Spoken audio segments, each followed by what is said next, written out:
Today's December 21st, 2023. Current Bitcoin price is $43,772.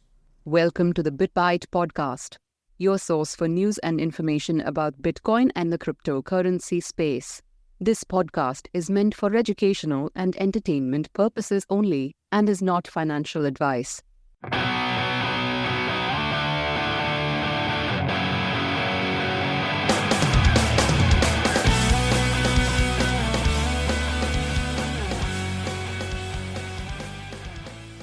How's it going, Rick? Oh, just another day Yeah? trying to unhack my Facebook account, but I don't know, it was somewhat entertaining. I mean, I'm now listed as divorced and now female. Oh, wow. Yeah. You've had quite a year so far. I mean, one day, and I lost 3 years, I just turned 40, so it's awesome. That's awesome. That's awesome. No, that's, man, I swear to God, Facebook is one of the easiest places to hack, or it seems like it, because all the time it's like, at least once a quarter, it seems like you log into Facebook and it's like, oh, you need to change your credentials. Somebody logged in from a different place. Or people are cloning your account. It's like, they drive me nuts. They drive me crazy with that stuff. Yep. And you can always recognize when somebody's been hacked because, there's all this crazy stuff. You get in private messages out of nowhere and you're just like, oh, great. Yeah. Yep. Or they're like, all of a sudden they're selling stuff. It's like, oh, they've got this home with all kinds of furniture. And it's like, they just want you to click on some links or something. So ridiculous. Give your computer some AIDS. Give your computer some AIDS. So real quick, we'll open up and we'll talk about our $3,000 Bitcoin purchase that we modeled a while back. Looks like our high was $3,889. And right now we're actually sitting at $3,872. So we're almost back to where it was before. We had some discussions, I think, was it earlier in the week or I'm not sure when it was. We were talking about, we weren't sure. Well, I think it was last weekend, going into last weekend before when we recorded last, what the price was going to do. It seemed like it was going to go back down and hype came back again and Bitcoin popped back up. So right now we're sitting at $43,759. But I mean, there was a lot of momentum that kind of went at the beginning of this week. So we'll see. We'll see where all that goes. I don't know if the Bitwise, they're commercial. I don't know how else you'd put it. Yeah. Because we talked about that on Tuesday night, right? You remember what happens with this stuff. Usually it tanks the price. It tanks the price every time there's a major ad. Mm-hmm. Yeah. So right now we'll have to wait and see. And, it's one of those things I think everybody's still kind of waiting with bated breath for the spot Bitcoin ETF approval. And actually something I wanted to bring up was breaking right before we were going to start recording here. It appears that there's reports of a conference call, this is coming from Fox Business, is in progress right now between the SEC and all 12 BTC ETF filers. Kind of crazy. I figured any decisions or anything like that would be held off until after the holiday. But there's a discussion going on currently, so I'll have to see how that plays out. My guess is if we're recording right now and we see the price jump $3,000 or $4,000 in a moment, then we know what happened. But no news yet. Well, it's just been kind of weird with the price. I mean, there was that huge fluctuation when it went down to almost 40 and it bounces off that and it just keeps, it was trying to break below that, but it never would. Yeah. Yeah. And I mean, then at the same time, it doesn't seem like we can get above 45 right now either. I mean, I think our high's been 44.7, maybe 44.8, somewhere around in there. So it's in that range bound area. We'll have to see how that plays. I mean, and I saw something earlier today where they're like, oh man, Bitcoin's going to hit 160,000 this bull market. I'm like, if everything plays out the way I think it's going to, it should eclipse 160,000. I would honestly expect 160,000 maybe by the end of 2024. But then I would expect us to go into the 220, 250 range in 2025. But who knows?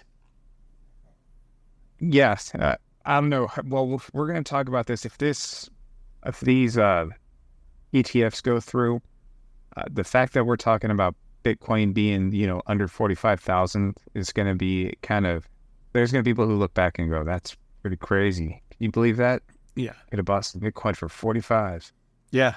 Yeah. I mean, and it's the same for the people that are like, oh man, I had, when Bitcoin hit $1, I sold it all,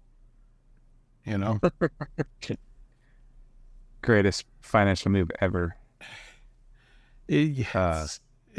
I mean, back then I get it, right? Like that was such a gamble back then. And some of those people probably made so much bank off that kind of a move.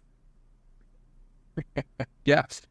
Some people who just ran their miner for a while and then they had several thousand Bitcoins, like, sweet, I need like a car payment or a down payment on something, Yeah. Yeah. I mean, they could have had sitting on 20,000 Bitcoin and hit $1. They're like, oh, sweet, I made 20 grand. Yep. I mean, it's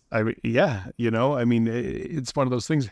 And I still go back to trying to hold on to your Bitcoin that whole time without some of the methods that we have nowadays. I think that would have been really difficult. Yeah. No cold storage wallets and, your hard drive crashes and you're screwed at things. Yeah. Yeah. You throw away your hard drive in the trash and you're going to the dump to look for it. Trying to hire people that are like experts, like your stuff is so compacted now at the bottom of that dump. I don't know. And then something else I wanted to bring up, which I'm kind of sad, but I figured, something like this was going to happen shenanigan wise. I guess earlier this week, BlackRock changed their filing on their Bitcoin ETF. They've changed the ticker symbol now too. It's going to be IBIT. Before I think it was IBTC. So now it's going to be IBIT, and they're changing the payout where it used to be in kind to where it's going to be cash only redemptions. So that could lead to some trickery, I'm sure. Yep. And it's going to lead to higher fees because the Bitcoin's going to have to be transferred back to cash in order for somebody to settle out. So you're probably going to pay the fee going in and paying the extra fee going out. Mm-hmm. Yeah. But that way they can,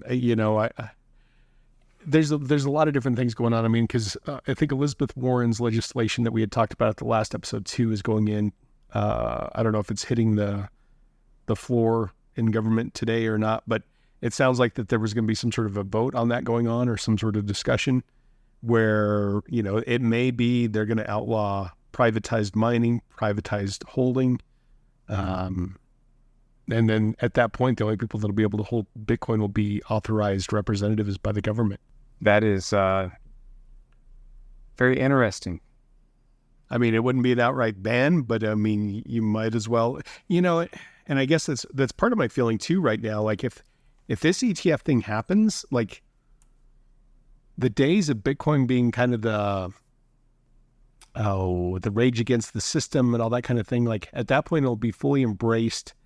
And, we've talked about this before too, like where BlackRock and those guys, they're trying to clear the way to where they don't have competition from the decentralized exchanges, these startups that came in, adopted the cryptocurrency space early on. And now these guys are going to come in and be like, well, this is our playground now. You guys can get out of here.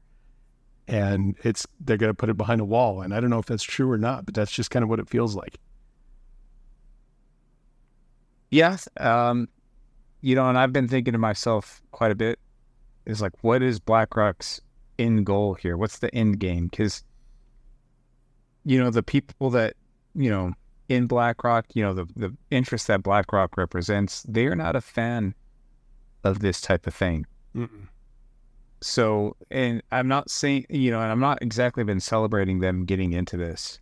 Yeah. And, no, I don't know what they have up their sleeve, but it's not good.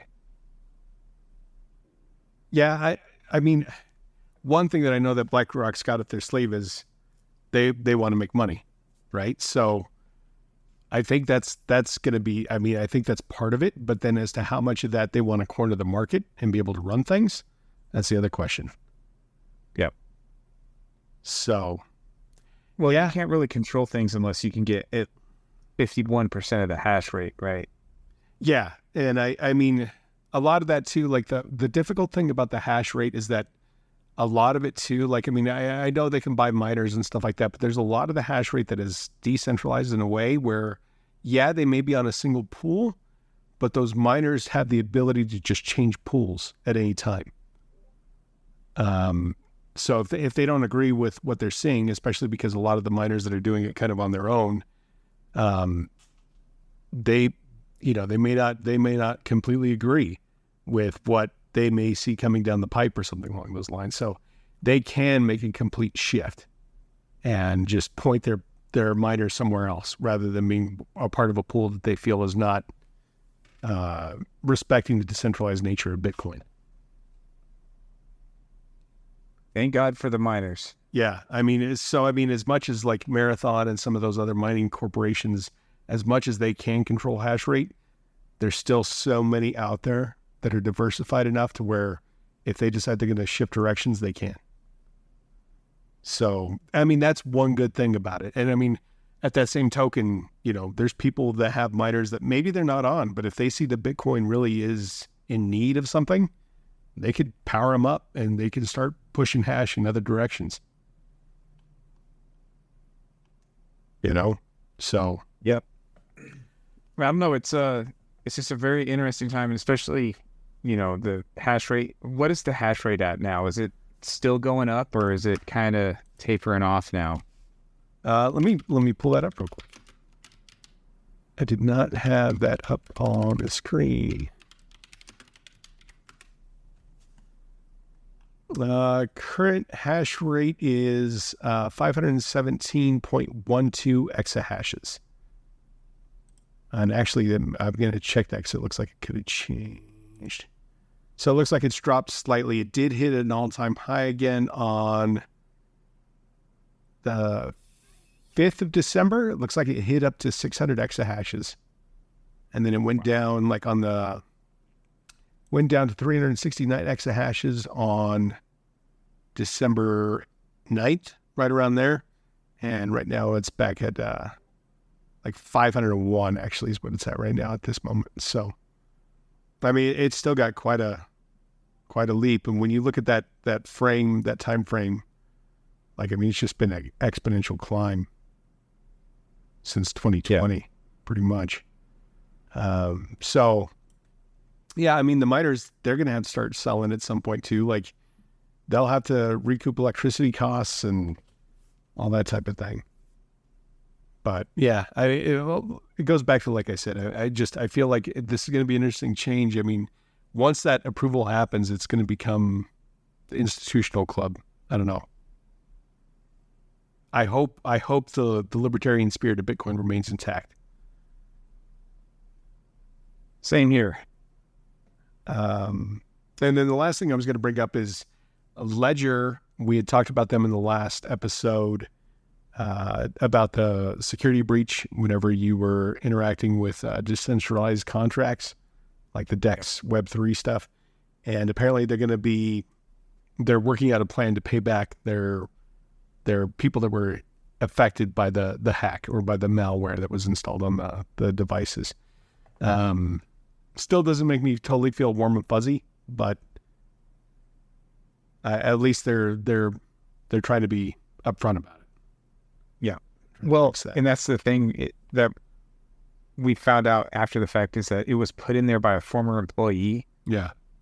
So, yeah, that's not a good look at all. Mm-mm. No, absolutely not. So yeah, we'll see. Maybe we'll get some hardware wallets that are just like, hey, yeah, guess what? All this does is hold. It's not going to allow you to interact with smart contracts, nothing else. Yeah. That's all I want my cold wallet to do. Anyways, or hardware wallet, I should say. It's not necessarily a cold wallet, but yeah, that's really all I had today. Like there's a lot of hype still, I feel, in the market, waiting to find out about the ETF. We continually have people buying like crazy. So that pressure, I think it's getting in the cooker, and I don't know what that's going to look like. I don't know. Do you think do you think, and I think we talked about this last time, but do you think we'll see a sell-off whenever you hear the announcement? Like somebody will sell their Bitcoin just expecting the price to drop? I'm not doubting that people are going to try and do that. Yeah. I don't know how long it'll last. Yeah. Well, it depends on how much institutions want to get involved with Bitcoin. I mean, if there's a huge influx in, then it's going to pump the price up no matter how many people are trying to sell. Yeah. Yeah. I think the only reason why I bring that up is I think gold did something similar when its ETF launched, where whenever it first got announced, it tanked. And then after that, and it wasn't long, like I want to say it was probably within a month or so, it tanked and then the price rose like crazy, where it did that 350% increase. Yeah. Before it got to where it was just held steady. So yeah, we'll have to kind of wait and see. Wait and see. Real quick newsletter, still working on it. We still got some stuff coming up on the website, but feel free to go to the website and you can sign up and subscribe to our newsletter. We do have the hardware wallets on there, the LPAL and the Ledger affiliate links on there. I know I'm not trying to say bad stuff about Ledger because I mean I do use them personally, but that is on there, and I'm really we might just gently nudge you towards the LPAL. Yeah, that's all we're saying. That's all we're saying. But I mean, I've been pleased with the Ledger. I'm just not pleased with their actions lately. So, yeah, that's about all I've got. You got anything else you wanted to add? That's it. All right. Well, thank you all for listening. We do hope you all have a great Christmas, and we'll talk to you on the other side. Alrighty. See ya.